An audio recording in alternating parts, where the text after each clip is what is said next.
Assalamualaikum warahmatullahi wabarakatuh. Apa kabar kalian semua? Semoga selalu dalam keadaan sehat ya. Bertemu lagi bersama Ibu di pembelajaran IPA.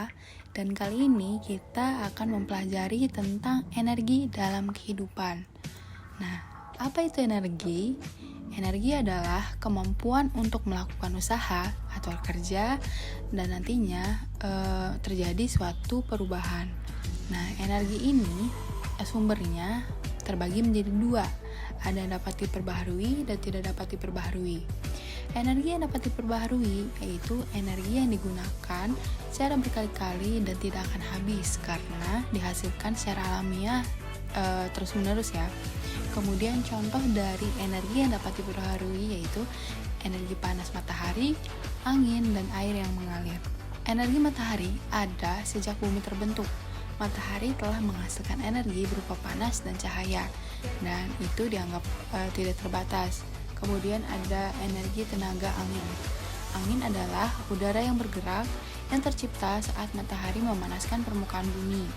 Jadi, selama matahari bersinar, angin tetap menjadi sumber daya yang tidak akan habis.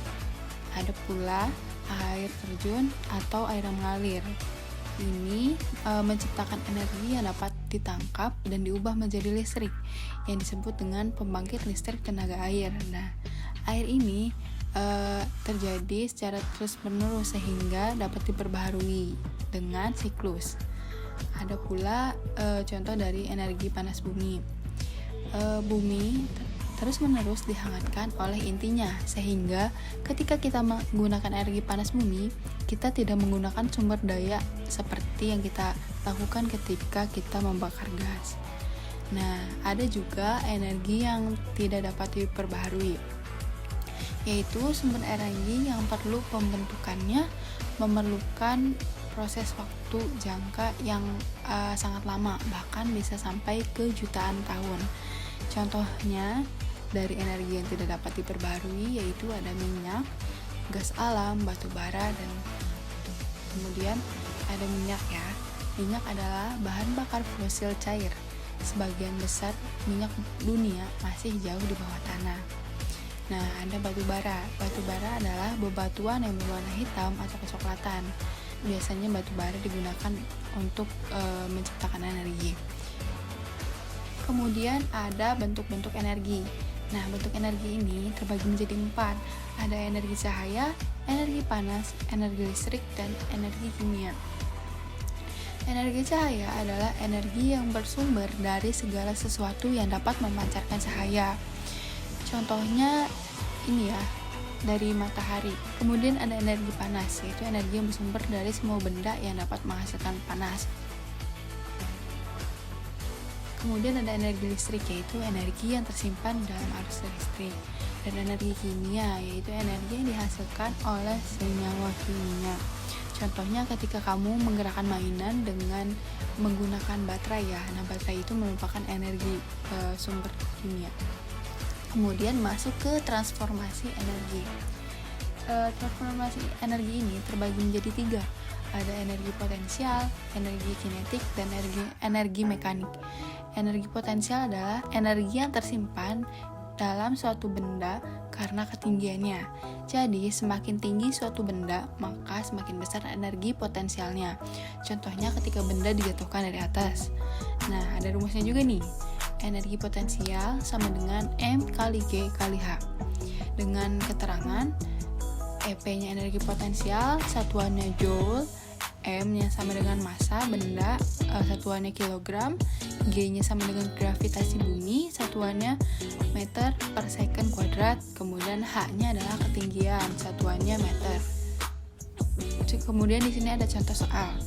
Buah jeruk bermassa 200 gram tergantung di pohon yang ketinggiannya 5 meter di atas tanah.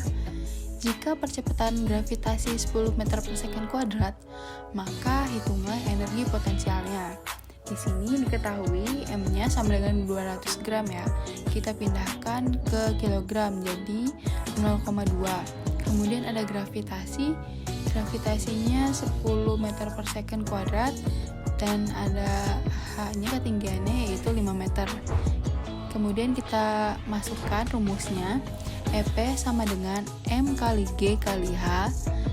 Kita masukkan 0,2 kali 10 kali 5 sama dengan 10. Jangan lupa satuannya yaitu joule. Kemudian energi kinetik, yaitu energi yang dipunyai benda karena geraknya. Jadi semakin tinggi kecepatan benda bergerak, maka semakin besar pula energi yang dimilikinya. Contohnya seperti yang tadi telah kita bahas ya, mobil yang bergerak.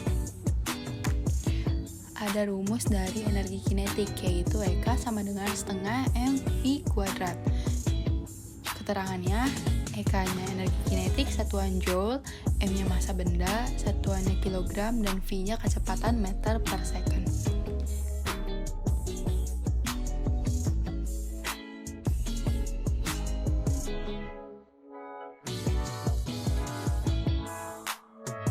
Energi mekanik adalah jumlah total dari energi potensial dan energi kinetik. Rumusnya adalah EM sama dengan EP plus EQ. EM-nya energi mekanik, EP-nya energi potensial, dan EK-nya energi kinetik. Kemudian ada transformasi energi di dalam sel, terbagi menjadi dua ya. Contohnya ada fotosintesis dan respirasi. Fotosintesis merupakan reaksi penggabungan berbagai zat untuk menghasilkan makanan oleh tumbuhan dengan melibatkan cahaya matahari.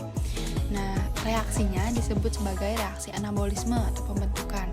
Berikut adalah reaksinya, yaitu 6CO2 atau karbon dioksida plus air 6H2O dengan bantuan cahaya dan klorofil membentuk C6H12O6 atau glukosa plus 6O2 atau oksigen. Nah, ada juga respirasi. Respirasi ini merupakan penyerapan molekul oksigen yang terdapat di udara bebas untuk menghasilkan air, karbon dioksida, dan energi yang sangat dibutuhkan tanaman untuk tumbuh dan berkembang. Reaksi ini disebut sebagai reaksi katabolisme pembongkaran.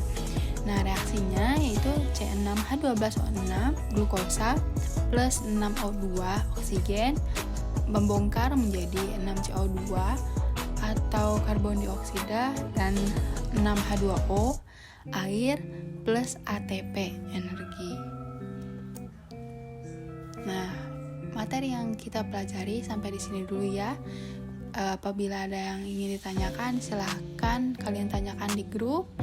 Terima kasih. Wassalamualaikum warahmatullahi wabarakatuh.